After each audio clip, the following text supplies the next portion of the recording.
are we all tonight? Okay, well, I'm Robyne Shea, and I'm about to tell you how I leveled up. Still leveling up. First, leveling up has absolutely nothing to do with your job, the amount of money that you make, or how financially successful that you are. If this is your perception of leveling up, you have a long road because your goals will continue to move. There is no finish line. It doesn't matter. The zeros keep continuing in the bank account. The cars get more expensive. You wear more diamonds. You wear more gold. It just continues. So I've been on both sides of the financial coin, and happiness is not found there. True happiness is not found there.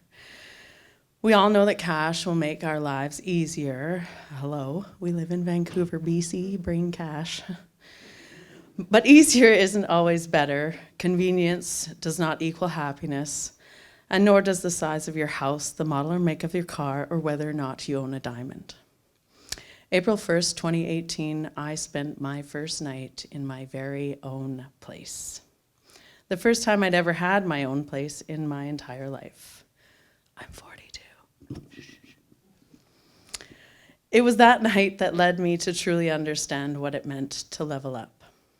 It had nothing to do with money, belongings, or things. It had to do with being true to your heart, honoring your soul, and pushing forward. It hurt, and it wasn't easy. And it was scary as fuck. But for the first time in a very long time, I had leveled up, but I didn't know it yet. After that moment, I felt lost and beaten and not very strong and still questioning my decision and hoping to the great divine that I was doing the right thing. You see, what I had done is left my marriage of 24 years. Taking my life back meant leaving him and leaving everything that I had known. I took nothing with me except my personal belongings, one of our 5 TVs, a stand to go with it. And beyond that, I took nothing. I even left the dog. You see, his claim was that he owned everything because he paid for it. So, if that was what was important to him, by all means, have it all. So I sat there in my living room on that first night, and you see, I had no bed. And so I took the cushions off of the couch that my friends gave me and placed them on the floor and took some blankets and pillows and camped out on the living room of my very own first place. A place I had got through a connection of a friend who always has my back. And she connected me with a housing society because you see, I had to go on welfare. Totally humiliating. And there I was, feeling like my whole life, everything I'd worked hard for, was gone. My pride was wrecked, my heart definitely broken and wrecked, and even my relationship with my oldest son, somewhat tattered and torn. You see, my ex had told him that by leaving and going on welfare, this was the weakest and most pathetic thing I could ever do, and why don't you just go get a job like a normal person? With my 12-year-old and 9-year-old in tow. A little background for you. I was a 10-year Canadian level figure skating coach, also going in for my 200-hour yoga teacher training and already a 300-hour chakra balancing practitioner. So I'm not really the sit on the couch eating bonbons kind of girl. I'm more of a get it done, be in your face kind of bitch. So, you know. So over the years, and a whole lot of crap that we don't have time to get into because other people want to speak, I realized that I had to go. So yes, over the years, I had allowed this man to push my boundaries, control me, as well as emotionally and verbally abuse my soul, and basically strip me of my complete identity. Within the confines of our home, of course, publicly, everything was perfect. Everything was always good, and he acted as though everything was fine and good and perfect, because you see, that is what a good narcissist does. So you see, the key I have learned to being in a good, the key is that to make things look perfect, that means you gotta fake it. a lot. Much like the Wizard of Oz, when Dorothy goes to look behind that curtain, yes, my friends, that was the reveal of the narcissistic Wizard of Oz. We didn't catch that then as children. So I made a decision that I had had enough, and the steps I had to take were scary, and they sucked, and most of them completely humiliating. The most humiliating was admitting to me, myself, the chick with the badass reputation, that I had allowed myself to be a victim. How had I allowed this to happen to me? Really? Me. Reality check. This happens to more people than you think. And might I make this PSA right now? Women are also capable of being beautiful narcissists and creating toxic and horrible relations and toxic environments. So fair is fair. I'm just telling you it's not all men. It's women too. But the moment that I had to sit with myself and admit and understand or wrap my head around the fact that all those years I sacrificed to be home with our 3 children, feeding and nurturing and cleaning and being vomited on and late nights and no sleep and pack meetings and field trips and extracurricular activities and new shoes and boots and coats and tears and snot and joys, all the lovely joys that go with it, were being compared to a dollar bill. Because you see, remember, he paid for everything. So my worth being compared to a dollar bill. You can really put a price tag on being a stay-at-home mom.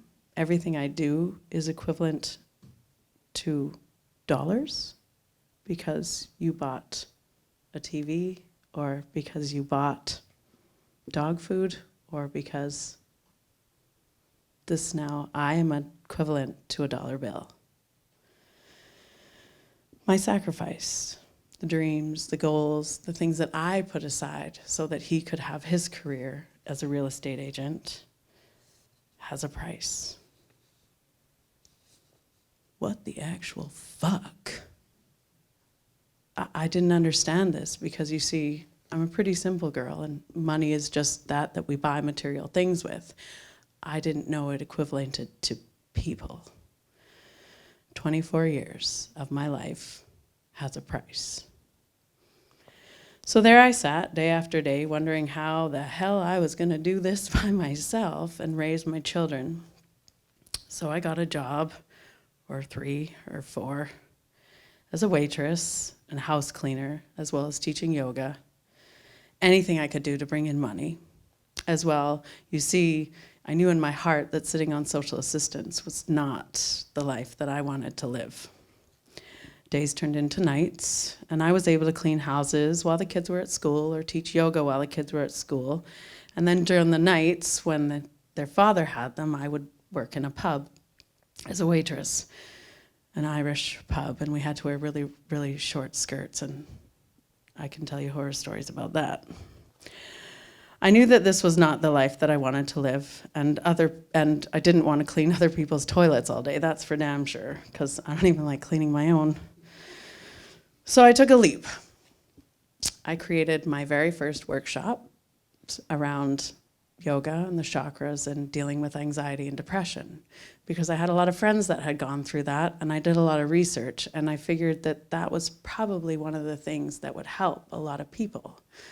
So in 4 hours and a lot of coffee and a really late night, I created a 5-hour workshop.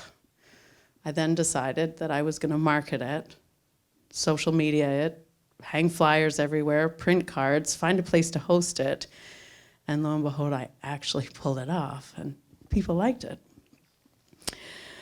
So it was in those moments of actually conducting this workshop that I realized that I was good at this.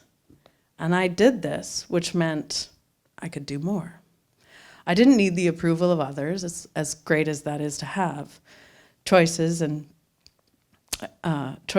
do whatever my heart desired is what I could do next, because you see, I was no longer under the control of my ex's thumb.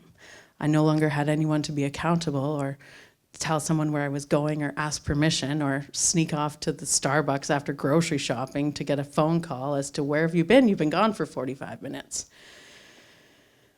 So there was no stopping me. I was gaining back all my confidence, and that fire that I had inside was relit, much like a pilot light on a furnace. I could feel it burning, resonating. And the more that I sat with it, and the more that I realized that I was gaining back my own identity, the more I wanted to do more. The more creative ideas I had, the more I was writing, the more things just kept happening. And I had little pieces of paper all over my house with this idea and this drawing. And all of a sudden connections started to happen. And I made connections, and now I've done podcasts and workshops and taught yoga international in Belize. And this year I was invited to the International Belize Yoga Festival, where I taught and did personal workshops on chakra balancing. I've also developed a career in film as a production assistant, which sounds way more glamorous than it really is. So after the last 2 years of putting my own self back together and realizing that as much as I had to go through everything that I went through, I'm much better off now, as scary as it was to take that first step and load all my stuff into boxes and disrupt my children's world and create a new one for them. So we've grown the yoga business, I've traveled international, and now, after a lot of hard work, both physical, emotional, mental, a lot of nights crying on the floor or in my bed or the bathroom or the kitchen in the morning making coffee, I'm excited for the future. And my kids, as much as I was worried about how they would react, have actually grown up so much. And we are now quite an amazing team. And the littles, that's what I call them, they're 12 and 9, they're my inspiration and they're my motivation. And you see, after working a 12 to 15-hour day in film, and I come home and they say, "Oh, Mommy, you're so tired, you work so hard. Come sit and cuddle." That makes it worth it. We think it's the paycheck, but it's those moments that they learn to appreciate us and respect what we do. And they see hard work and they see that it pays off. And in that, they've grown. And there's no words that can express the joy in seeing that. Oh yes, and my oldest son. We are much repaired, because you see, in the last 2 years, as much as someone had told him that I was weak for doing what I was doing, he has seen that it took more strength, more power, and more time to create and recreate what I did. And he now respects me more than he ever did. So you see, after some serious moments, conversations with myself, and in those moments of despair, self-pity, and feeling like the whole weight of the world was on my shoulders, and that I had completely failed as a human and a mother, all those moments I sucked it up for the kids. All those moments I walked away to not fight, and all those moments I allowed him to speak to me in a disrespectful manner. I had to take responsibility for those moments. I had to take a hard look at myself as to why I would allow someone to treat me like that, cross over my boundaries. And so I learned this. You have to shed all the burdens, and you have to sit in the hurt and the shame. And sometimes you have to sit in that uncomfortable place. You have to let the tears fall and strip away all the armor, and only then you can see and acknowledge your truth. Once you strip away yourself from what was and separate yourself from what is or will be, then you can see and speak your truth.